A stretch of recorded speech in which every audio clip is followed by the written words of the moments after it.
Welcome to this data prep video. You can download the dataset to follow along in your own copy of Tableau. Here we have a report in Excel showing the number of resolved incidents per employee per month.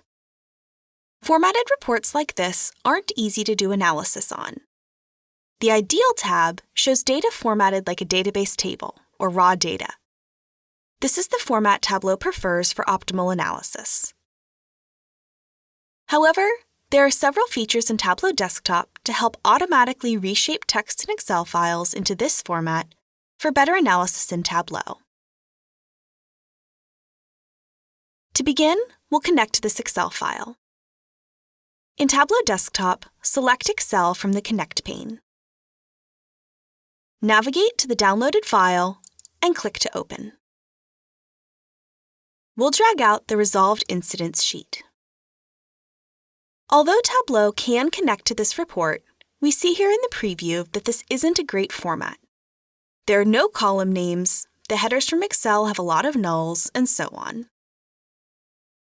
Here in the side panel, we see the option to use the data interpreter. Let's turn it on. Now we see that those headers and nulls have been stripped out and our columns are properly identified.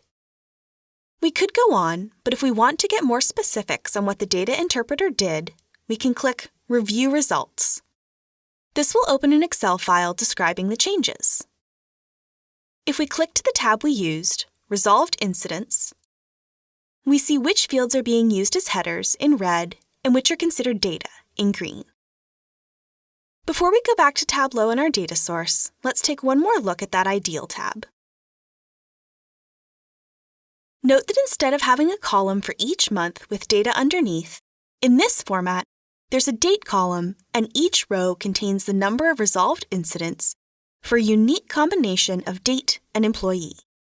This data is taller with more rows rather than wider with more columns. Back in Tableau, we want to change the format from this column per month layout into a single date column and a single column for resolved incidents. To do this easily, we'll simply select all the date columns. Click on the first, scroll if necessary, and shift-click on the last. We'll open the menu and select Pivot. The Pivot feature essentially merges the information from the original columns and rows into two new columns, Pivot Field Names and Pivot Field Values. We can see that Pivot Field Names is actually our date, and Pivot Field Values can be renamed Resolved Incidents. We can double-click to rename. If we click on the icon here above the first column, we're brought to the metadata grid. This can be a useful view, as the vertical layout can be easier to navigate, especially if we have a large number of fields. It's also useful when tables have been joined or to see the original field names. For now, we'll go back to the standard view. Our data is almost where we want it to be, but there's one more thing we can do. Here, the employee field is actually two pieces of information, a location code, A, B, C, D, or E, followed by an employee number. We can split the column based on the shared delimiter of that hyphen. Click to open the menu and select Split. We'll use the metadata grid view and rename our split fields. Split 1 should be location, and split 2 should be employee ID. There's an ABC next to the date field, indicating that this column is considered a string. We know it's actually a date, though, so we can click on the ABC and select Date to update the data type. Now if we click onto Sheet 1, we'll see our nice tidy data ready for analysis. Let's bring Employee ID to the view and Resolved Incidents. When we sort, it's clear that there are really two groups of employees, some who resolve a much higher number of incidents than others, those who are Tier 2.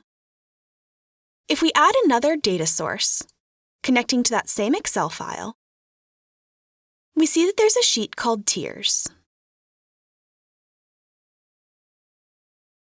This report adds a -2 to the end of an employee ID if they're Tier 2, Because not all rows have this ending, a standard split won't work.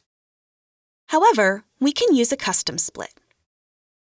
Open the menu, choose Custom Split, and we can set our delimiter as a hyphen, and mandate that we want to break off all columns.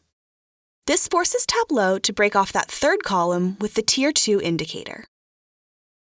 Thank you for watching this data prep training video. We invite you to continue with the free training videos to learn more about using Tableau.